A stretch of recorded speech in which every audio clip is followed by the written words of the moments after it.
പ്രിയ വിദ്യാർത്ഥികളെ, ഹോപ്സിൻ്റെ യൂട്യൂബ് ക്ലാസ്സുകളിലേക്ക് നിങ്ങൾക്ക് ഏവർക്കും സ്വാഗതം. എൻ്റെ പേര് വിഷ്ണു. അപ്പോൾ നമ്മളിന്ന് ബയോളജിയുടെ ഭാഗത്തു നിന്ന് ഇപ്പോൾ പരീക്ഷയ്ക്ക് ഇപ്പോഴത്തെ മത്സര പരീക്ഷകളിൽ ഏറ്റവും കൂടുതൽ ചോദ്യം വന്നിരിക്കുന്ന ഒരു പോർഷനാണ്, അല്ലെങ്കിൽ ഒരു ഭാഗമാണ് നമ്മളിന്ന് ചർച്ച ചെയ്യുന്നത്. അതായത് കേരളത്തിലെ ആരോഗ്യക്ഷേമ പദ്ധതികൾ എന്നാണ് ആ പോർഷൻ്റെ പേര്. കാര്യം എന്ന് പറഞ്ഞാൽ നിങ്ങൾക്കറിയാം, നിങ്ങൾ അടുത്ത ക്വസ്റ്റ്യൻ പേപ്പറിലെല്ലാം നിങ്ങൾ കണ്ടത്, അതായത് യൂണിവേഴ്സിറ്റിയുടെ LGS പരീക്ഷയ്ക്ക് ആ ഒരു ക്വസ്റ്റ്യൻ പേപ്പറിൽ 3 ക്വസ്റ്റ്യനോളം ആരോഗ്യക്ഷേമ പദ്ധതികളിൽ അവർ അവിടെ ചോദിച്ചിരുന്നത്. അപ്പം നമുക്ക് ഏറ്റവും ഇമ്പോർട്ടൻ്റ് ആയിട്ടുള്ള കേരളത്തിലെ ആരോഗ്യക്ഷേമ പദ്ധതികൾ നമുക്ക് ഇന്ന് ഈ ക്ലാസ്സിൽ ചർച്ച ചെയ്യാം. നിങ്ങൾക്കത് പരീക്ഷയ്ക്ക് വരുന്ന പരീക്ഷകൾക്ക് പ്രയോജനം ഉണ്ടാവും എന്ന് വിശ്വസിച്ചുകൊണ്ട് നമുക്ക് ക്ലാസ് തുടങ്ങാം, അല്ലേ? അപ്പം നിങ്ങൾ എപ്പോഴും പരീക്ഷകളിൽ നമുക്ക് ഈ ആരോഗ്യക്ഷേമ പദ്ധതികളിൽ നമുക്കൊരു പ്രശ്നം ഉണ്ടാകുന്നത്, അതായത് പദ്ധതികൾ നമുക്ക് ഒരുപോലെ തോന്നും. അതായത് ഇപ്പം ഫോർ എക്സാമ്പിൾ നമ്മൾ പറയാനാണെങ്കിൽ, നിങ്ങൾ കേട്ടിട്ടുണ്ടാകും വയോമധുരം എന്ന് പറയുന്ന പദ്ധതി, അല്ലേ? അപ്പോൾ സ്വാഭാവികമായിട്ട് നമുക്ക് ചിന്തിക്കാം, വയോമധുരം നമ്മളുടെ ഓപ്ഷനിലുണ്ട്, അതേപോലെ ഓപ്ഷനിൽ വയോമിത്രം വരാം, അല്ലേ? വയോ അമൃതം വരാം. അപ്പം നമുക്ക് സ്വാഭാവികമായിട്ടത് ചിന്തിക്കാം, വയോജനങ്ങൾക്ക് വേണ്ടി കേരള സർക്കാർ നടപ്പാക്കുന്ന എന്തോ ഒരു പദ്ധതിയാണെന്നറിയാം. പക്ഷെ നമുക്ക് അതിൻ്റെ ആൻസറിലേക്ക് വരണം. ഇവർ 3 വരുമ്പം ഇവിടെ നമ്മളിത് എന്താ ചെയ്യുന്നത്, അപ്പം നമ്മുടെ ആ ആൻസറിലേക്ക് നമ്മൾ എത്തിക്കുക എന്നുള്ളതാണ്, അല്ലേ? അപ്പോൾ അതുപോലെ തന്നെ കാതോരം പദ്ധതി, ശ്രുതി തരംഗം പദ്ധതി, ശ്രുതി മധുരം പദ്ധതി, ധ്വനി എന്ന് പറയുന്ന പദ്ധതി. അപ്പോൾ ഈ 4 പദ്ധതികൾ കേട്ടാൽ തന്നെ നിങ്ങൾക്കറിയാം കേൾവിയുമായി ബന്ധപ്പെടുന്ന, അല്ലേ? അപ്പോൾ അത് തമ്മിലുള്ള എന്താണ് തമ്മിലുള്ള വ്യത്യാസം എന്നുള്ള കാര്യങ്ങൾ നമ്മൾ ചർച്ച ചെയ്യുകയും മാക്സിമം ക്വസ്റ്റ്യൻ നിങ്ങളിലേക്ക് എത്തിക്കാനുള്ള ശ്രമവും നമ്മളിലുണ്ടാകും. അപ്പോൾ നമുക്ക് തുടങ്ങാം. അപ്പോൾ നിങ്ങൾ നോക്കിക്കേ, നമ്മൾ വയോമധുരം എന്ന് പറഞ്ഞിട്ടൊരു പദ്ധതി നമ്മളോട് ചോദിക്കാം. അപ്പം നിങ്ങൾക്ക് സ്വാഭാവികമായിട്ടും ചിന്തിക്കാം, അത് വയോജനങ്ങൾക്ക് വേണ്ടിയിട്ടുള്ള പദ്ധതിയാണ്. മധുരം എന്ന് പറയുന്ന വാക്ക് ആ പദ്ധതിയോടുകൂടെ ഉണ്ട് താനും. അപ്പം നമുക്ക് ചിന്തിക്കാം, വയോമധുരം നമ്മളുടെ രക്തത്തിലെയോ നമ്മളുടെ ശരീരത്തിലെയോ ഗ്ലൂക്കോസിൻ്റെ അളവുമായി, അതായത് മധുരം ഗ്ലൂക്കോസിൻ്റെ പഞ്ചസാരയുടെ അളവുമായി ബന്ധപ്പെട്ടൊരു പദ്ധതി ആയിരിക്കണം. അപ്പോൾ ഇത്രയേ ഉള്ളൂ പദ്ധതി. BPL വിഭാഗത്തിൽപ്പെടുന്ന വയോജനങ്ങൾക്ക്, അല്ലേ? എന്നോടൊപ്പം നിങ്ങളൊന്ന് പറഞ്ഞ് ശ്രമിക്കുക, അല്ലെങ്കിൽ പറഞ്ഞു നോക്കുക, കിട്ടും നമുക്ക്. BPL വിഭാഗത്തിൽപ്പെടുന്ന വയോജനങ്ങൾക്ക് ഗ്ലൂക്കോമീറ്റർ എന്ന ഉപകരണം സൗജന്യമായിട്ട് നൽകുന്ന പദ്ധതിയാണ് വയോമധുരം. അപ്പോൾ ഗ്ലൂക്കോമീറ്റർ എന്തിനുള്ളതാണ്? ഗ്ലൂക്കോസിൻ്റെ ലെവൽ അളക്കാൻ, അല്ലെങ്കിൽ അത് ചെക്ക് ചെയ്യാൻ, മനസ്സിലാക്കാനുള്ള ഉപകരണമാണ് ഈ ഗ്ലൂക്കോമീറ്റർ. അപ്പോൾ അത് സൗജന്യമായിട്ട് നൽകുന്ന പദ്ധതിയാണ് ഏതെന്ന് പറയുന്നത് വയോമധുരം. അപ്പം നമുക്ക് വയോമധുരം കിട്ടി, ആ പേരിൽ നിന്ന് തന്നെ നമുക്ക് ആൻസർ കിട്ടി, വയോമധുരം ഗ്ലൂക്കോസ് ആണേ. ഇനി നിങ്ങൾ നോക്കിക്കേ, വയോമിത്രം എന്താ? അപ്പോൾ വയോജനങ്ങളെ നമ്മളോടൊപ്പം നിർത്തുക എന്നുള്ളതാണ്. അപ്പോൾ അവിടെയും പദ്ധതിയുടെ ഉദ്ദേശം 65 വയസ്സിന് മുകളിൽ പ്രായമുള്ള വയോജനങ്ങൾക്ക് അവരുടെ ആരോഗ്യ സുരക്ഷ ഉറപ്പാക്കുന്നതിന് കേരള സർക്കാർ നടപ്പാക്കുന്ന പദ്ധതിയാണ് വയോമിത്രം പദ്ധതി. അവരെ നമ്മളോടൊപ്പം നിർത്തുക, വയോമിത്രം. ഓക്കെ ആണേ? ഇനി നിങ്ങൾ നോക്കിയേ, വയോ അമൃതം. അപ്പോൾ അതും വയോജനങ്ങൾക്കാണ്. ഇത്രയേ ഉള്ളൂ. ഗവൺമെൻറ് വൃദ്ധസദനങ്ങളിൽ കഴിയുന്ന സാധാരണക്കാരുടെ, അല്ലെങ്കിൽ അന്തേവാസികളുടെ ആരോഗ്യവും സുരക്ഷയും ഉറപ്പാക്കുക എന്ന ലക്ഷ്യത്തോടു കൂടി കേരള സർക്കാർ നടപ്പാക്കുന്ന പദ്ധതിയാണ് ഇത് വയോ അമൃതം. അപ്പോൾ തന്നെ നിങ്ങൾക്ക് വയോ എന്ന് പറഞ്ഞിട്ട് നമ്മൾ ഈ 3 പദ്ധതിയുമായി ബന്ധപ്പെട്ട കാര്യങ്ങൾ നിങ്ങൾക്ക് ഏകദേശം കണക്റ്റായി. ഏതൊക്കെയാണ് നമ്മൾ പറഞ്ഞേ? വയോ മധുരം പറഞ്ഞു. നിങ്ങൾ ഇത്രയും കാര്യങ്ങൾ ഓർക്കുക. ഗ്ലൂക്കോമീറ്റർ സൗജന്യം. ഓക്കെ ആണേ? വയോമിത്രം 65 വയസ്സിന് മുകളിൽ പ്രായമുള്ള വയോജനങ്ങളുടെ ആരോഗ്യ സുരക്ഷ. അവിടെ നിങ്ങൾ അടിവര കൊടുത്തോ, 65 വയസ്സിന് മുകളിൽ പ്രായമുള്ളവർ. ഓക്കെ ആണോ? ഇനി വയോ അമൃതം, ഗവൺമെൻറ് വൃദ്ധസദനങ്ങളിൽ കഴിയുന്ന സാധാരണക്കാരുടെ ആരോഗ്യ സുരക്ഷ നടപ്പാക്കുന്ന, അല്ലെങ്കിൽ ആരോഗ്യ സുരക്ഷ ഉറപ്പാക്കുന്ന പദ്ധതിയാണ് ഇത് വയോ അമൃതം. അപ്പം നമുക്ക് ഇത്രയും ഈ 3 പദ്ധതികളും വളരെ സിമ്പിളായിട്ട്, അല്ലെങ്കിൽ വളരെ സിമ്പിളായിട്ട് നമ്മളുടെ മാർക്കിലേക്ക് കൊണ്ടുവരാവുന്നതേ ഉള്ളല്ലോ. അപ്പം ഇനി ഞാൻ നോക്കിയ നേരത്തെ ഞാൻ നിങ്ങളോട് പറഞ്ഞതുപോലെ കാതോരം എന്ന് പറഞ്ഞിട്ടൊരു പദ്ധതി. അപ്പോൾ നമ്മൾ ഫസ്റ്റ് 1 കാതോരം ചർച്ച ചെയ്യുമ്പോൾ നിങ്ങൾ നോക്കുക, എന്തായാലും കേൾവിയാണ്, അത് നിങ്ങൾക്ക് സംശയമൊന്നുമില്ല, കേൾവിയാണ് ഇവിടുത്തെ വിഷയം, അല്ലേ?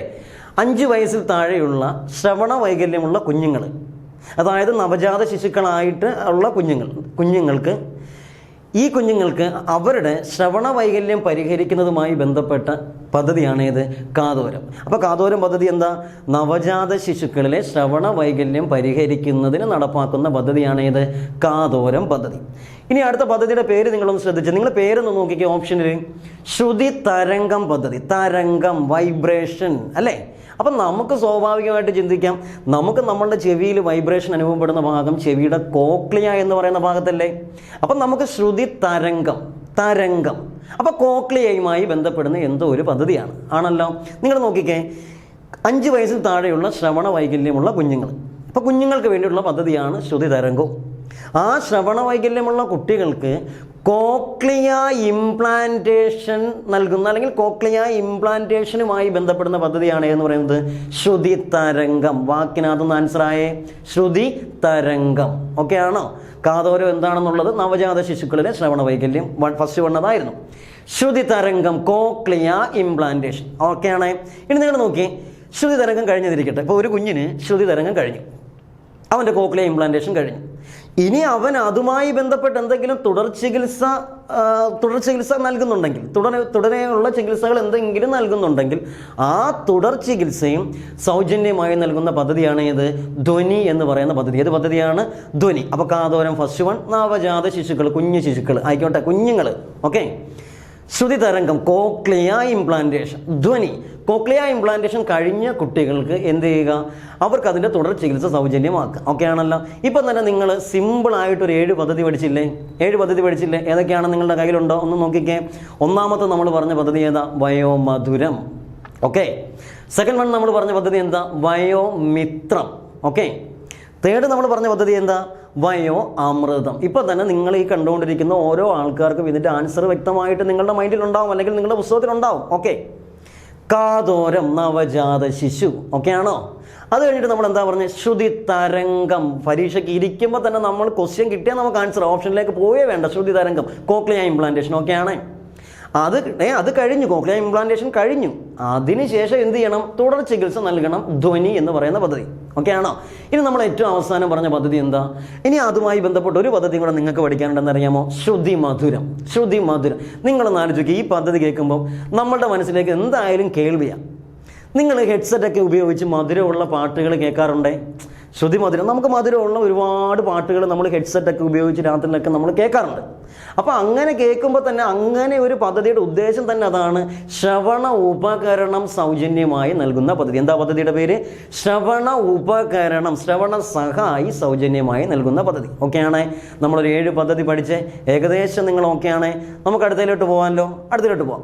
എല്ലാവർക്കും സുപരിചിതമായൊരു പദ്ധതിയാണ് സുകൃതം എന്ന് പറയുന്ന പദ്ധതി. ഏത് പദ്ധതിയാണ്? സുകൃതം പദ്ധതി. ഈ സുകൃതം പദ്ധതി നിങ്ങൾക്ക് എല്ലാവർക്കും അറിയാം.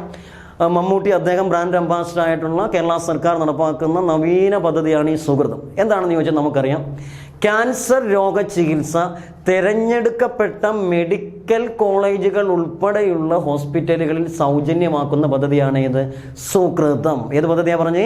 സുകൃതം. ക്യാൻസർ രോഗ ചികിത്സ തിരഞ്ഞെടുക്കപ്പെട്ട ഗവൺമെൻറ് മെഡിക്കൽ കോളേജുകൾ ഉൾപ്പെടെയുള്ള ഹോസ്പിറ്റലുകളിൽ സൗജന്യ ചികിത്സ നൽകുന്ന പദ്ധതിയാണ് ഇത് സുകൃതം. ഈ പദ്ധതിയുടെ അംബാസിഡർ മമ്മൂട്ടിയാണ്, അദ്ദേഹമാണ് ഈ പദ്ധതിയുടെ അംബാസിഡർ. അപ്പം നിങ്ങൾക്ക് ഓപ്ഷനിൽ സുകൃതം നിങ്ങൾ കണ്ടു. നിങ്ങൾക്ക് ആ ഓപ്ഷനിൽ സ്വാസ്ഥ്യം എന്ന് പറഞ്ഞിട്ടൊരു പദ്ധതി നിങ്ങളോടൊപ്പം ഉണ്ട്. ആ ഓപ്ഷനിൽ ഉണ്ടാവാൻ ചാൻസ് ഉള്ളൊരു പദ്ധതിയാണ് സ്വാസ്ഥ്യം. ഈ സ്വാസ്ഥ്യവും ക്യാൻസറുമായി ബന്ധപ്പെടുന്നൊരു പദ്ധതിയാണ്. അതുകൊണ്ടാണ് ആ ഓപ്ഷൻ ആവും വന്നത്. അപ്പോൾ അതെന്താണെന്ന് അറിയണമെന്ന് വെച്ചാൽ ഇത്രയേ ഉള്ളൂ. ക്യാൻസർ രോഗമാണ് എന്ന് നമുക്ക് തുടക്കത്തിൽ ഇത് മനസ്സിലാവണം. രോഗിക്ക് ക്യാൻസറാണ്. അപ്പോൾ ഭയപ്പെടേണ്ട. അതുമായി ബന്ധപ്പെട്ട് അവനെ ബോധവൽക്കരണത്തിലേക്ക്, അല്ലെങ്കിൽ അവന് ബോധവൽക്കരണം കൊടുക്കുന്ന പദ്ധതിയാണ് ഏതെന്ന് പറയുന്നത്? സ്വാസ്ഥ്യം എന്ന് പറയുന്നത്. അപ്പോൾ സുകൃതവും സ്വാസ്ഥ്യവും ഓപ്ഷനിൽ വന്നാൽ നിങ്ങൾ ആദ്യം മനസ്സിലാക്കേണ്ടത് ഇവിടെ ക്യാൻസറാണ് ഇവിടുത്തെ വിഷയം. ഇനി എന്താണ് ഇവർ തമ്മിലുള്ള വ്യത്യാസം എന്ന് ചോദിച്ചാൽ നമ്മളത് വ്യക്തമായിട്ട് പറഞ്ഞു കഴിഞ്ഞു. ക്യാൻസർ ചികിത്സ സൗജന്യ പദ്ധതിയാണ് ഏത്? സുകൃതം. ക്യാൻസർ ബോധവൽക്കരണ പദ്ധതിയാണ് ഏതെന്ന് പറയുന്നത്? ഏതെന്നാണ് പറഞ്ഞത്? സ്വാസ്ഥ്യം. ഓക്കെ ആണല്ലോ? അപ്പം നമ്മൾ രോഗവുമായി ബന്ധപ്പെട്ട് ക്യാൻസർ നമ്മൾ പറഞ്ഞു. ഓക്കെ. അതുപോലെ തന്നെ ഒരു ബോധവൽക്കരണ പദ്ധതി എയ്ഡ്സ് എന്ന് പറയുന്ന രോഗവുമായി ബന്ധപ്പെട്ട് കേരള സർക്കാർ നടപ്പാക്കുന്നുണ്ട്. ഇപ്പോൾ കേട്ടപ്പോൾ തന്നെ, ഈ പദ്ധതി പറഞ്ഞപ്പോൾ തന്നെ നിങ്ങൾ പലരിലേക്കും അതിൻ്റെ ആൻസർ വന്നിട്ടുണ്ടാവും. എയ്ഡ്സുമായിട്ടുള്ള ബോധവൽക്കരണ പദ്ധതിയൊക്കെ ഒരുപാട് തവണ PSC ആവർത്തിച്ചത്. അതുകൊണ്ടാണ് നിങ്ങളുടെ മനസ്സിലേക്ക് അതിൻ്റെ ആൻസർ ഇപ്പോൾ വന്നിട്ടുണ്ടാവും. നിങ്ങളുടെ മനസ്സിൽ വന്ന ആൻസർ ആയുർദളം എന്നാണെങ്കിൽ അത് ശരി ആൻസറാണ്. ആയുർദളമാണ് എയ്ഡ്സ് ബോധവൽക്കരണ പദ്ധതി. എയ്ഡ്സിനെ ബോധവൽക്കരിക്കുക എന്ന ഉദ്ദേശത്തോടു കൂടി കേരള സർക്കാർ നടപ്പാക്കുന്ന പദ്ധതിയാണ് എന്ന് പറയുന്നത്. ഏതെന്നാ പറഞ്ഞത്? ആയുർദളം. ഇവിടെ ഒരു ക്വസ്റ്റ്യൻ നിങ്ങൾ ശ്രദ്ധിക്കേണ്ടത്, ഈ ആയുർദളം പദ്ധതി ആദ്യമായിട്ട് നടപ്പാക്കിയത് ഏത് പഞ്ചായത്തിലാണെന്ന് ചോദിച്ചാൽ കൂത്താളി എന്ന് പറയുന്ന പഞ്ചായത്ത്. കൂത്താളി പഞ്ചായത്ത് ഏത് ജില്ലയിലാണെന്ന് ചോദിച്ചാൽ എന്താണത്? അത് കോഴിക്കോട് ജില്ലയിലാണ്. ഉദ്യോഗാർത്ഥികളെ, നമ്മളിപ്പം ഇത്രയും സമയം കൊണ്ട് ഇത്രയും പദ്ധതികൾ നമ്മൾ കൈകാര്യം ചെയ്തു. അതിൻ്റെ കാര്യങ്ങൾ നിങ്ങൾക്ക് മനസ്സിലായി. ഞാൻ ചോദിക്കുന്ന ഓരോ ചോദ്യത്തിനും നിങ്ങളുടെ മനസ്സിൽ ആൻസർ ഉണ്ടോ എന്ന് നിങ്ങളൊന്ന് പറഞ്ഞോണം എന്നോട്. സുകൃതം ആൻസർ നിങ്ങളുടെ കയ്യിൽ ഉണ്ടാവുമല്ലോ? മാറത്തില്ലല്ലോ. വയോമധുരം. നമ്മൾ ആ ക്വസ്റ്റ്യൻ കിട്ടിയപ്പോൾ തന്നെ നമുക്ക് ആൻസർ ആയല്ലോ, വയോ മധുരം. ഓക്കെ ആണോ? നിങ്ങളൊന്ന് ആലോചിച്ച് നോക്കിയേ, ശ്രുതി മധുരം, ശ്രുതി മധുരം, മധുരമുള്ള പാട്ടുകൾ കേട്ടാൽ മതി. ഹെഡ്സെറ്റ് വെക്കുന്നുണ്ട് നമ്മൾ. അപ്പം നമുക്ക് ഉപകരണം സഹായിയായിട്ട് നൽകുന്ന പദ്ധതിയാണ് എന്ന് പറയുന്നത് വയോമധുരം. ഓക്കെ ആണോ? നമുക്ക് അടുത്തതിലേക്ക് പോവാം. മുന്നോട്ട് പോവാം. മുന്നോട്ട് പോയിക്കോ. അതാണ്ട് അടുത്ത പദ്ധതിയാണ് ഏതെന്ന് പറയുന്നത് അറിയാമോ? അശ്വമേധം എന്ന് പറയുന്ന പദ്ധതി. ഏത് പദ്ധതിയാണെന്ന് പറയുക? അശ്വമേധം എന്ന് പറയുന്ന പദ്ധതി കേൾക്കുമ്പോൾ വേറെ തലങ്ങളിലേക്കൊന്നും ചിന്തിച്ചേക്കരുത്. അശ്വമേധം പദ്ധതി എന്താണെന്ന് ചോദിച്ചാൽ കുഷ്ഠരോഗ നിവാരണ പദ്ധതിയാണ് ഏതെന്ന് പറയുന്നത് അശ്വമേധം. അതായത് കേരള സർക്കാരിൻ്റെ കേരള സർക്കാരിൻ്റെ കുഷ്ഠരോഗ നിവാരണ പദ്ധതിയാണ് ഏതെന്ന് പറയുന്നത് അശ്വമേധം. അപ്പോൾ ആ അശ്വമേധത്തിനോടൊപ്പം താണ്ട് ഇതും കൂടെ അങ്ങ് ചേർത്തോ, അക്ഷയ കേരളം. ഏതാ പദ്ധതി? അക്ഷയ കേരളം. ഈ അക്ഷയ കേരളം എന്ന് പറഞ്ഞപ്പോഴും ഞാൻ നേരത്തെ പറയുന്നത് പോലെ വേറെ അക്ഷയ എന്നൊക്കെ വാക്ക് കേട്ട് വേറെ തലങ്ങളിലേക്ക് ചിന്തിക്കരുത്. അങ്ങ് ഒഴിവാക്കിയാൽ ക്ഷയം എന്ന് നമുക്ക് കിട്ടുമല്ലോ. ക്ഷയരോഗ നിവാരണ പദ്ധതിയാണ് ഏതെന്ന് പറയുന്നത് അക്ഷയ കേരളം. ഏത് പദ്ധതിയാണ് പറയുന്നത്? അക്ഷയ കേരളം. അപ്പോൾ അശ്വമേധവും അക്ഷയ കേരളം, അശ്വമേധം കുഷ്ഠരോഗ നിവാരണ പദ്ധതിയും, അക്ഷയ കേരളം എന്താണെന്ന് പറഞ്ഞത് ക്ഷയരോഗ നിവാരണ പദ്ധതിയുമാണ്. ഓക്കെ ആണല്ലോ? ഓക്കെ ആണ്. ഇനി അടുത്ത പദ്ധതിയിലേക്ക് പോകാമല്ലോ. നിങ്ങൾക്ക് ക്ലാസ് കിട്ടുന്നുണ്ട്, അല്ലെങ്കിൽ ഈ പറയുന്ന കാര്യങ്ങൾ മനസ്സിലാവുന്നുണ്ടെന്ന് വിശ്വസിക്കുന്നു. എന്നോടൊപ്പം നിങ്ങളതൊന്ന് ഞാൻ പറയുന്നതിനോടൊപ്പം നിങ്ങളൊന്ന് പറഞ്ഞു പഠിക്കാൻ ശ്രമിക്കുക. അതിനകത്ത് നമുക്ക് വേണ്ടതായിട്ടുള്ള വേർഡുകൾ ജസ്റ്റ് നിങ്ങൾ മാർക്ക് ചെയ്തിട്ട് പരീക്ഷകളിലേക്ക് കൊണ്ടുപോവുക. ഓക്കെ ആണോ? ഇനി നമുക്ക് അടുത്ത പദ്ധതിയിലേക്ക് പോകാം. നിങ്ങൾ കേട്ടിട്ടുണ്ടാവും മിഠായി എന്ന് പറഞ്ഞിട്ടൊരു പദ്ധതി. അല്ല, ഇതിനു മുന്നേയും പരീക്ഷയ്ക്ക് ആവർത്തിച്ചൊരു ക്വസ്റ്റ്യനാണ് ഈ മിഠായി കേൾക്കുമ്പോൾ നിങ്ങൾ വാക്കൊന്ന് ശ്രദ്ധിച്ചേ, പദ്ധതിയുടെ വാക്ക് ശ്രദ്ധിച്ച്. എന്താ? മിഠായി ആർക്കാണ് നമ്മൾ കൊടുക്കുന്നത്? കുഞ്ഞു പിള്ളേർക്കാണ് നമ്മൾ മിഠായി മേടിച്ച് കൊടുക്കാം. ഈ മിഠായി എന്ന് പറഞ്ഞാൽ മധുരമാണ്, ആണോ? അപ്പം നമുക്ക് ആലോചിക്കാം, മധുരമാണ്, കുഞ്ഞുങ്ങൾക്കാണ്, ഗ്ലൂക്കോസിൻ്റെ എന്തെങ്കിലും കാരണമായിരിക്കും എന്നുള്ള കാര്യം ഇവിടെ ആദ്യം നിങ്ങൾ കണക്റ്റ് ആക്കുക. ഓക്കെ ആണോ? ഒന്നുമില്ല. നമ്മൾ PSCയിൽ ഇപ്പം ബയോളജിയിൽ ഏറ്റവും ലേറ്റസ്റ്റ് ആയിട്ട് നിങ്ങളോട് ചോദിച്ചുകൊണ്ടിരിക്കുന്ന പ്രമേഹം അല്ലേ? പ്രമേഹ ദിനം, ടൈപ്പ് 1 പ്രമേഹം, ടൈപ്പ് 2 പ്രമേഹവുമായി ബന്ധപ്പെടുന്ന ഏതൊക്കെയാണ് ഹോർമോണുകൾ, അവർ കണ്ടുപിടിച്ചത് ആരൊക്കെയാണ്, ഗ്ലൂക്കോസിൻ്റെ ലെവൽ എത്രയാണ് അല്ലേ? അതേപോലെ തന്നെ ഇത് അറിയാവുന്നവരൊന്ന് കമൻറ്റ് ചെയ്തു, നമ്മളുടെ നോർമൽ ഗ്ലൂക്കോസിൻ്റെ ലെവൽ എത്രയാണ് അല്ലേ? പ്രമേഹമാണ് എന്ന് കണക്കാക്കണമെങ്കിൽ നമുക്ക് ഗ്ലൂക്കോസിൻ്റെ ലെവൽ എത്രയാണ് അല്ലേ? ഇതൊക്കെ നിങ്ങൾ പഠിച്ചിട്ടിരിക്കുന്ന ആൾക്കാരാണ്, നിങ്ങൾക്ക് അറിയാവുന്നവരൊക്കെ അത് കമൻറ്റ് ചെയ്യുകയോ പുസ്തകത്തിനകത്ത് കുറിക്കുകയൊക്കെ ചെയ്തോണം. ഈ ഗ്ലൂക്കോസിനെ നിയന്ത്രിക്കുന്ന ഹോർമോണുകൾ ഏതൊക്കെയാണ്? ഇൻസുലിനും ഗ്ലൂക്കോഗോണും ആണ് അല്ലേ? ഇൻസുലിനെയും ഗ്ലൂക്കോഗോണിനെയും ഉൽപ്പാദിപ്പിക്കുന്ന നമ്മുടെ ശരീരത്തിൽ ഏത് ഗ്രന്ഥിയാണ് അല്ലേ? ഏത് ഗ്രന്ഥിയാണ്? അതുകൊണ്ട് ആ ഗ്രന്ഥിയെ കോമൺ ആയിട്ട് നമ്മൾ മധുര ഗ്രന്ഥി എന്നൊക്കെ നമ്മൾ വിളിക്കാറുള്ളതാണ്. അതൊക്കെ പോട്ടെ. അപ്പം നമുക്ക് പദ്ധതിയിലേക്ക് വരാം. പദ്ധതി എന്തായിരുന്നു? മിഠായിയാണ്. കുഞ്ഞുങ്ങൾ, അതായത് ടൈപ്പ് 1 പ്രമേഹം ബാധിച്ച കുഞ്ഞുങ്ങൾക്ക് സൗജന്യ ചികിത്സ നൽകുന്ന സർക്കാരിൻ്റെ പദ്ധതിയുടെ പേരാണെന്തെന്ന് പറയുന്നത് മിഠായി. എന്നോടൊന്ന് പറഞ്ഞേ, എന്താ ഇപ്പം നമ്മൾ പറഞ്ഞത്? ടൈപ്പ് 1 പ്രമേഹം ബാധിച്ച കുഞ്ഞുങ്ങൾ. അപ്പോൾ സ്വാഭാവികമായിട്ടും ചിന്തിക്കാം, ടൈപ്പ് 1 പ്രമേഹം ആരിലുണ്ടാകുന്നതാ? കുഞ്ഞുങ്ങളിൽ. അതായത് ടൈപ്പ് 1 പ്രമേഹം ആരിലുണ്ടാകുന്നതാണെന്ന് ചോദിച്ചാൽ ഭൂരിഭാഗവും കുഞ്ഞുങ്ങളിൽ കണ്ടുവരുന്നൊരു രോഗമാണ് ഈ ടൈപ്പ് 1 അല്ലേ? അതുകൊണ്ടാണ് ഈ ടൈപ്പ് 1 പ്രമേഹത്തെ നമ്മൾ ജുവനൈൽ ഡയബറ്റീസ് എന്ന് വിളിക്കുന്നത് അല്ലേ? ജുവനൈൽ ഡയബറ്റീസ് എന്ന് വിളിക്കുന്ന ടൈപ്പ് 1 പ്രമേഹം. അപ്പോൾ കുട്ടികളിൽ ഉണ്ടാകുന്ന ടൈപ്പ് 1 പ്രമേഹവുമായി ബന്ധപ്പെട്ട സൗജന്യ ചികിത്സയാണ് ഇത് മിഠായി. ഓക്കെ ആണേ? അപ്പം നിങ്ങൾക്ക് സ്വാഭാവികമായിട്ടും ആ പദ്ധതി കിട്ടി. അപ്പം ഞാൻ നേരത്തെ പറഞ്ഞൊരു പദ്ധതി നിങ്ങളുടെ കയ്യിലുണ്ടല്ലോ, നിങ്ങൾക്ക് ഓർമ്മയുണ്ടല്ലോ, വയോമധുരം എന്തായിരുന്നു? കമൻറ്റ് ചെയ്ത് ഒന്ന് പറഞ്ഞേ, വയോമധുരം എന്താ? വയോജനങ്ങളാണ്, മധുരമാണ്, ഗ്ലൂക്കോസാണ്, കണക്റ്റായി. ഓക്കെ ആണല്ലോ? അപ്പോൾ അടുത്തത് മിഠായിയുടെ കൂടെ നയനാമൃതം എന്ന പദ്ധതിയും കൂടെ ഒന്ന് ആഡ് ചെയ്തേ. നയനാമൃതം. സ്വാഭാവികമായിട്ടും ഇത് കേൾക്കുന്ന ഉദ്യോഗാർത്ഥിക്ക് അറിയാം, നയനം അത് കണ്ണ്. പദ്ധതി കണക്ട് ചെയ്തോണം. നമുക്ക് ക്വസ്റ്റ്യൻ കിട്ടുമ്പോൾ തന്നെ, ഓപ്ഷൻ കാണുമ്പോൾ തന്നെ നമുക്ക് ആൻസറിലേക്ക് വരണം. നയനം കണ്ണ. ഓക്കെ. അമൃതത്തെ നിങ്ങൾ കുറച്ച് മധുരമുള്ള ഒരു വസ്തുവായിട്ട്, അല്ലെങ്കിൽ അമൃതം അങ്ങനെയല്ല, അമൃതം. അപ്പോൾ അമൃതം മധുരമാണ്. അപ്പം നയനമായി, അമൃതമായി, അത് മധുരമാണ്. ഓക്കെ ആണല്ലോ? നയനാമൃതം. ഇത്രയേ ഉള്ളൂ. പ്രമേഹജന്യമായ നേത്രപടല രോഗത്തിൻ്റെ പരിശോധനയും ചികിത്സയും സൗജന്യമാക്കുന്ന പദ്ധതിയാണ് ഏതെന്ന് പറയുന്നത് നയനാമൃതം. ഏത് പദ്ധതി എന്ന് പറയുന്ന നയനാമൃതം. കണക്റ്റായേ. മിഠായി ഓക്കെയാണ്, കുഞ്ഞുങ്ങളാണ്, മധുരമാണ്. നയനാമൃതം കണ്ണാണ്, അതും മധുരമാണ്, പഞ്ചസാരയാണ്, അമൃതാണ്. ഇതെല്ലാം ഗ്ലൂക്കോസുമായി ബന്ധപ്പെട്ടുള്ള പദ്ധതികളാണെന്നോ അല്ലെങ്കിൽ അതുമായി ബന്ധപ്പെട്ട് നടപ്പാക്കുന്ന പദ്ധതികളാണെന്നോ നിങ്ങൾ പഠിച്ചേ. പഠിച്ച് അടുത്തതിലേക്ക് നിങ്ങൾക്ക് പോകാമല്ലോ.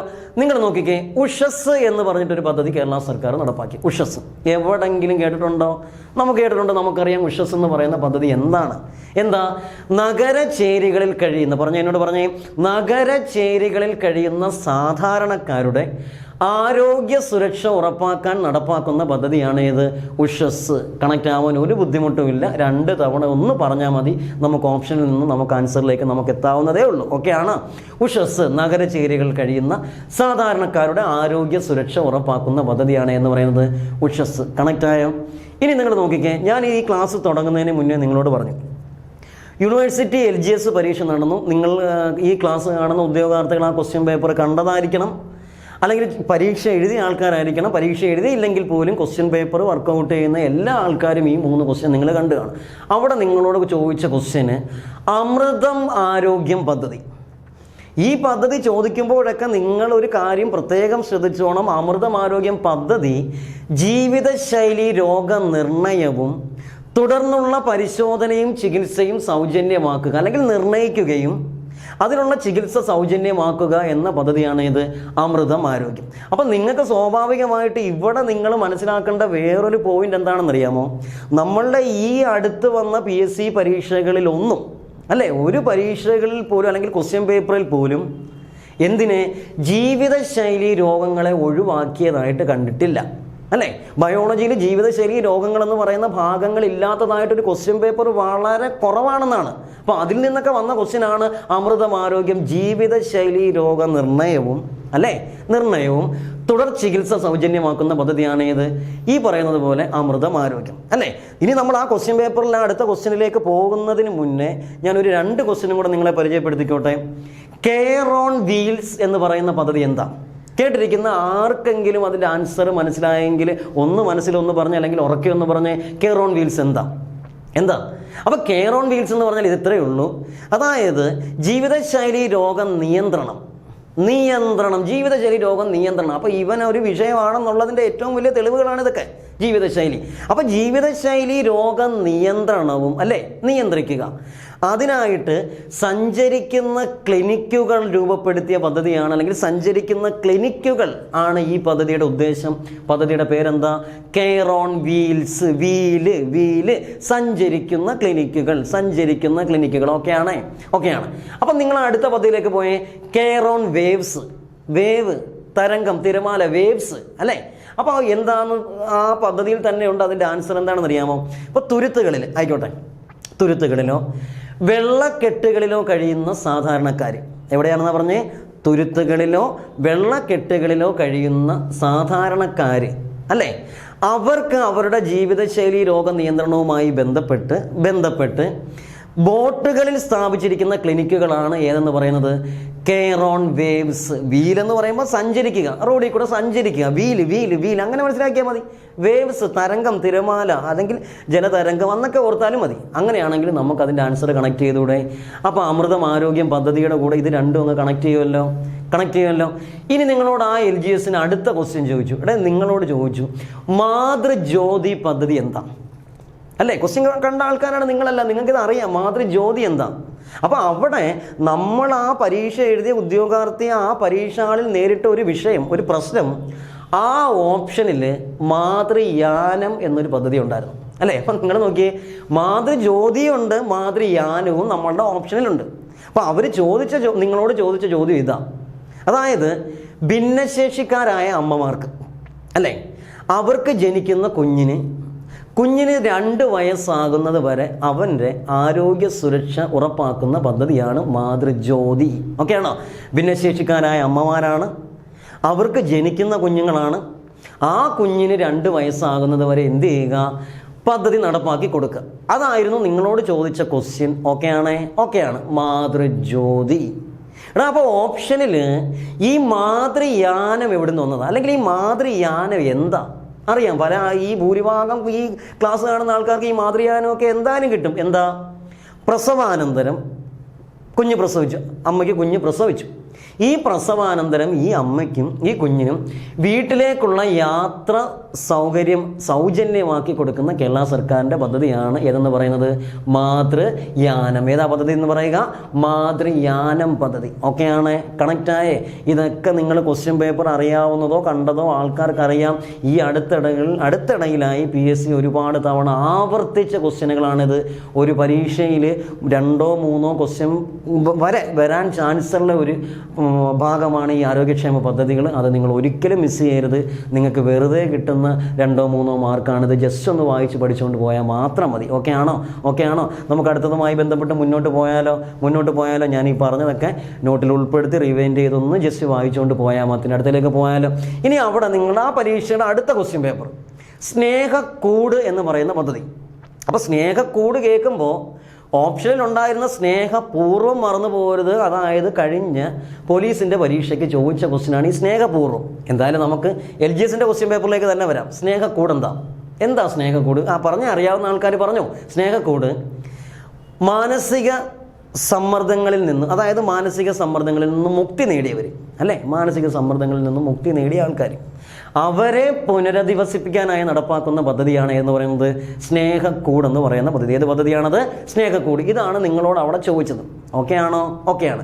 അപ്പം നിങ്ങളൊന്ന് ആലോചിച്ച് നോക്കിക്കേ, ഈ സ്നേഹപൂർവ്വം പദ്ധതി അവിടെ ഉൾപ്പെട്ടത് എന്തിനാ, അല്ലെങ്കിൽ ഉൾപ്പെടുത്തിയത്, അല്ലെങ്കിൽ ആ ക്വസ്റ്റ്യൻ പേപ്പറിൽ അത് വന്നതിൻ്റെ കാരണം ആ വാക്കിലൊരു വ്യത്യാസം കൊണ്ടാണ് അവിടെ വന്നത്. അതുമായി യാതൊരു ബന്ധമില്ല ആ പദ്ധതിക്ക്. ഇതാണ് പദ്ധതി. എന്താണെന്നറിയാമോ? മാതാപിതാക്കൾ മരണപ്പെട്ട കുഞ്ഞുങ്ങൾ അല്ലേ, അപ്പോൾ അവർക്ക് അവരുടെ സ്വന്തം വീട്ടിൽ നിന്നോ ബന്ധു വീട്ടിൽ നിന്നോ പഠന സൗകര്യം അല്ലെങ്കിൽ അവരുടെ സുരക്ഷയോ പഠന സൗകര്യങ്ങളൊക്കെ ഒരുക്കി കൊടുക്കുന്ന പദ്ധതിയാണ് സ്നേഹപൂർവ്വം. ഓക്കെയാണോ? സ്നേഹപൂർവ്വം. ഓക്കെയാണ്.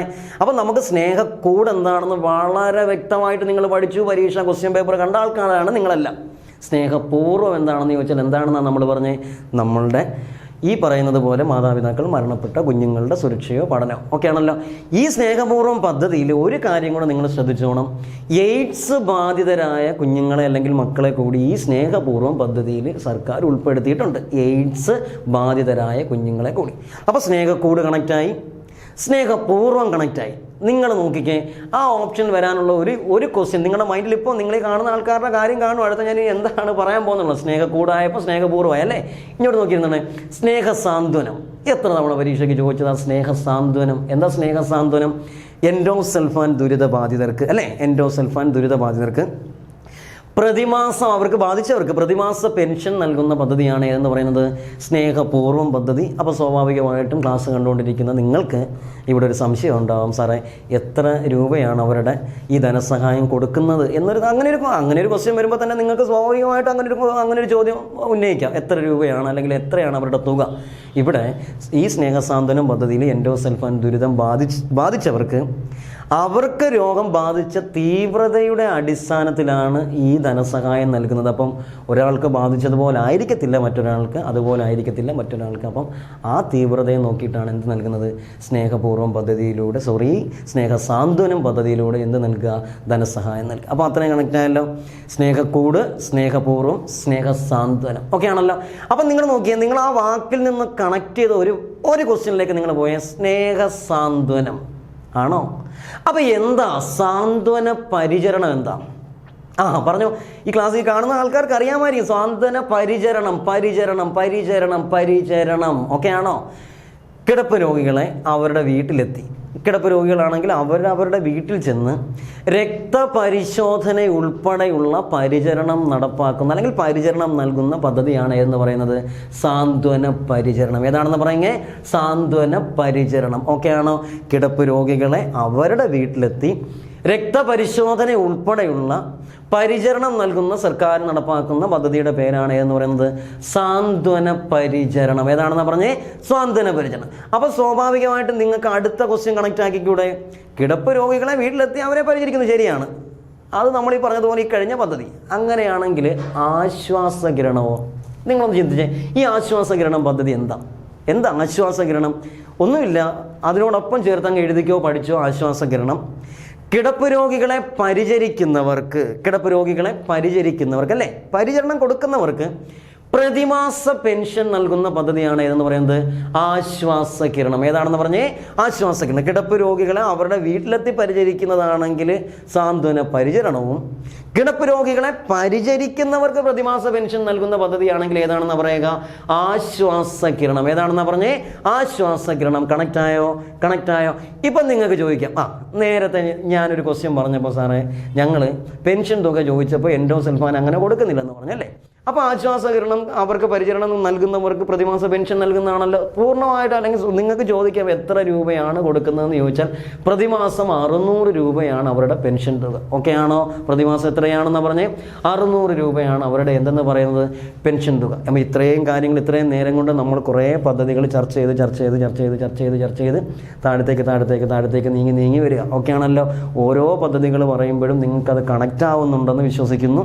ജസ്റ്റ് പദ്ധതികൾ നിങ്ങൾ പൂർണ്ണമായും പദ്ധതികളെ തുടങ്ങുന്നത് മുതൽ അവസാനം വരെ പഠിക്കാതെ നിങ്ങൾക്ക് പറ്റുന്നത് പോലെ ഏതെങ്കിലും വാക്കുകൾ കണക്ട് ചെയ്യാൻ പറ്റുമോ? ആ പദ്ധതിയുമായി ബന്ധപ്പെട്ട് എന്തെങ്കിലും ഒരു ഹിൻ്റ് അവിടെ ഉണ്ടോ? ഒരു വാക്കുമായി അല്ലേ? അങ്ങനെയൊക്കെ ഒന്ന് കണ്ടെത്തി നമുക്കൊരു മാർക്ക് പരീക്ഷയ്ക്ക് കിട്ടുക എന്ന ലക്ഷ്യത്തോടു കൂടി പഠിക്കണം. ഓക്കെ ആണല്ലോ? ഇനി നമുക്ക് അടുത്ത ഒരു കുറച്ച് പദ്ധതികളിൽ കൂടി മുന്നോട്ട് പോകാമല്ലോ. ഓക്കെ ആണോ? ഓക്കെ. ആരോഗ്യക്ഷേമ പദ്ധതികളുമായി ബന്ധപ്പെട്ട് ഇത്രയും ക്വസ്റ്റ്യൻ നമ്മളിപ്പോൾ ചർച്ച ചെയ്തു. ഇനി നമുക്ക് നിങ്ങൾ പ്രീവിയസ് ക്വസ്റ്റ്യൻ പേപ്പർ ചെയ്യുമ്പോൾ നിങ്ങൾ കണ്ടതായിരിക്കണം ഈ ക്വസ്റ്റ്യൻ. അതായത് ഒരു 2-3 ക്വസ്റ്റ്യൻ പേപ്പറിനകത്ത് തുടരെ ആവർത്തിച്ച ഒരു ക്വസ്റ്റ്യനാണ്. അതായത് ദേശീയ ഗ്രാമീണ ആരോഗ്യ മിഷൻ അല്ലേ, ഈ പദ്ധതി ആരംഭിച്ച വർഷം ഏതാ? അതായത് കേരള സർക്കാരിൻ്റെ പദ്ധതിയല്ല, ഇത് കേന്ദ്ര സർക്കാരിൻ്റെ പദ്ധതിയാണ്. അതായത് ദേശീയ ഗ്രാമീണ ആരോഗ്യ മിഷൻ പഠിച്ചു വെച്ചോ മാർക്ക് ചെയ്ത് വെച്ചോ 2005 ഈ പദ്ധതി കേന്ദ്ര സർക്കാർ ആരംഭിക്കുന്നത്. ഇനി ക്വസ്റ്റ്യന് എന്താണ് ഈ പദ്ധതിയുടെ ഉദ്ദേശം? ദേശീയ ഗ്രാമീണ ആരോഗ്യ മിഷൻ കൊണ്ട് നമ്മൾ ഉദ്ദേശിക്കുന്നത് എന്താ? ഇത്രയേ ഉള്ളൂ. ഇന്ത്യയിലെ എല്ലാ ഗ്രാമതല ആരോഗ്യ പ്രവർത്തനങ്ങളും ഇന്ത്യയിലെ എല്ലാ ഗ്രാമതല ആരോഗ്യ പ്രവർത്തനങ്ങൾ മെച്ചപ്പെടുത്തുന്നതിനും വ്യാപിപ്പിക്കുന്നതിനുമായി കേന്ദ്ര സർക്കാർ 2005 ആവിഷ്കരിച്ച പദ്ധതിയാണ് ദേശീയ ഗ്രാമീണ ആരോഗ്യ മിഷൻ. പദ്ധതി ഓക്കെയാണ്. ഇനി ഈ പദ്ധതിയുടെ അടിസ്ഥാനത്തിൽ അല്ലെങ്കിൽ ഈ പദ്ധതി പ്രകാരം ഗ്രാമതല ആരോഗ്യ പ്രവർത്തനങ്ങൾക്ക് നേതൃത്വം നൽകുന്നത് ആരാണ്? ചോദിക്കാൻ കൊള്ളാവുന്ന അടുത്ത നല്ലൊരു ക്വസ്റ്റ്യൻ. ഇതിന് നേതൃത്വം നൽകുന്നത് ആരാ? നമ്മൾക്ക് അവരെ കേട്ടിട്ടുള്ളതാണ്, നമുക്ക് അവരെ അറിയുകയും ചെയ്യും. ആരാണ്? ആശാ വർക്കർ എന്നാണ് അവരെ നമ്മൾ വിളിക്കാറുള്ളത് അല്ലേ. അപ്പോൾ ഇവിടെ ക്വസ്റ്റ്യന് ഗ്രാമതല ആരോഗ്യ പ്രവർത്തനങ്ങൾ മെച്ചപ്പെടുന്നതിന് വ്യാപിപ്പിക്കുന്നതിന് നേതൃത്വം നൽകുന്നവരെ ആശാ വർക്കർ എന്നാണ് നമ്മൾ അറിയപ്പെടുക. അവരെ അങ്ങനെയാണ് നമ്മൾ വിളിക്കുക. ASHA അതാണ് അവരുടെ ആ ഫുൾ ഫോം കൊണ്ട് അല്ലെങ്കിൽ ഷോർട്ട് ഫോം കൊണ്ട് നമ്മൾ ഉദ്ദേശിക്കുക, ആശ. അപ്പോൾ ഇവിടെ നമുക്ക് വേണ്ടത് എന്തായിരിക്കും? നിങ്ങൾക്ക് ചിന്തിക്കുക, എന്താ? നമുക്ക് ആശയുടെ ഫുൾ ഫോം വേണം. ഓക്കെ ആണോ? പഠിച്ചെടുത്തോ. അക്രഡിറ്റഡ് സോഷ്യൽ ഹെൽത്ത് ആക്ടിവിറ്റ്സ് എന്നാണ് ആശയുടെ ഫുൾ ഫോം. ഒന്ന് പറഞ്ഞു നോക്കിയേ, സിമ്പിൾ അല്ലേ? അക്രഡിറ്റഡ് സോഷ്യൽ ഹെൽത്ത് ആക്ടിവിറ്റ്സ് എന്നാണ് ആശയുടെ ഫുൾ ഫോം. ഇനി അവിടെ ഒരു ക്വസ്റ്റ്യനും കൂടെ നിങ്ങൾ പഠിച്ചു വെച്ചോണം. ഒരു ആശാ വർക്കർ അല്ലേ, ഗ്രാമതല പ്രവർത്തനങ്ങൾ നേതൃത്വം നൽകുന്ന ഒരു ആശാ വർക്കർ നേതൃത്വം കൊടുക്കുന്നത് എത്ര പേർക്കാണ് അല്ലെങ്കിൽ എത്ര ജനങ്ങൾക്കാണ്, എത്ര പേരാണ് അവരിൽ ഉൾപ്പെട്ടിരിക്കുന്നതെന്ന് ചോദിച്ചാൽ എത്രയാണെന്ന് അറിയാമോ? അതിൻ്റെ എണ്ണം 1000 പേരാണ്. ഒരു ആശാ വർക്കറിന് കീഴിൽ അല്ലെങ്കിൽ ഒരു ആശാ വർക്കർ നേതൃത്വം നൽകുന്നത് എത്ര പേർക്കാണെന്ന് ചോദിച്ചാൽ എത്രയാണത്? 1000 പേർക്കാണ്. അത്രയും ക്വസ്റ്റ്യൻ കിട്ടിയോ? 2005 പദ്ധതി. പദ്ധതിയുടെ പേര് ദേശീയ ഗ്രാമീണ ആരോഗ്യ മിഷൻ എന്നാണ്. ഇതിൻ്റെ ഉദ്ദേശം ഗ്രാമതല പ്രവർത്തനങ്ങളുടെ ആരോഗ്യ പ്രവർത്തനങ്ങൾ മെച്ചപ്പെടുത്തുക എന്നുള്ളതാണ്. ഇതിന് നേതൃത്വം നൽകുന്നത് ആശാ വർക്കറാണ്. അവരുടെ ഫുൾ ഫോം ആശ എന്ന് പറഞ്ഞാൽ എന്തെന്നാ പറഞ്ഞേ? Accredited social health activists. Okay ആണോ? ഇനി നിങ്ങൾ നോക്കിക്കേ, ദാണ്ട് അടുത്ത ഒരു പദ്ധതിയും കൂടെ നമുക്ക് പറഞ്ഞ് നിർത്താൻ, ക്ലാസ് അവസാനിപ്പിക്കാം. ഓക്കെ ആണോ? ഇതിനകത്ത് നോക്കിയാൽ മിഷൻ ഇന്ദ്രധനുഷ് എന്ന് പറഞ്ഞിട്ടൊരു പദ്ധതി, അതും കേന്ദ്ര സർക്കാരിൻ്റെ പദ്ധതിയാണ്. മിഷൻ ഇന്ദ്രധനുഷ് 2014 ഈ പദ്ധതി ആരംഭിക്കുന്നത്. പദ്ധതിയുടെ ഉദ്ദേശം എന്താണെന്ന് ചോദിച്ചാൽ എന്താണെന്ന് അറിയാമോ? 5 വയസ്സിൽ താഴെയുള്ള എല്ലാ കുഞ്ഞുങ്ങൾക്കും സമ്പൂർണ്ണമായ പ്രതിരോധശേഷി വാക്സിനേഷൻ എന്ന തലത്തിലേക്ക് കുഞ്ഞുങ്ങളെ എത്തിക്കുന്നതിനായി ആരംഭിച്ച പദ്ധതിയാണ് ഏതെന്ന് പറയുന്നത്? മിഷൻ ഇന്ദ്രധനുഷ്. വർഷം പ്രത്യേകം മാർക്ക് ചെയ്തോണം. 2014 ദേശീയ ഗ്രാമീണ മിഷൻ 2005 ഇത്രയും കാര്യങ്ങളൊക്കെ ആണല്ലോ. നിങ്ങൾക്ക് കണക്റ്റ് ആയല്ലോ. ഇനി നമുക്കിതിൻ്റെ ബാലൻസ് ക്ലാസ്സുകൾ അല്ലെങ്കിൽ ബാലൻസ് പോയിന്റുകൾ നമുക്ക് അടുത്ത ക്ലാസ്സുകളിലേക്ക് നിങ്ങളുടെ മുന്നിലേക്ക് എത്തിക്കുന്നതായിരിക്കും. അതുവരെ ഇനി അടുത്ത ക്ലാസ് കാണുന്നത് വരെ നിങ്ങൾക്ക് ഏവർക്കും ബൈ. ഓക്കെ.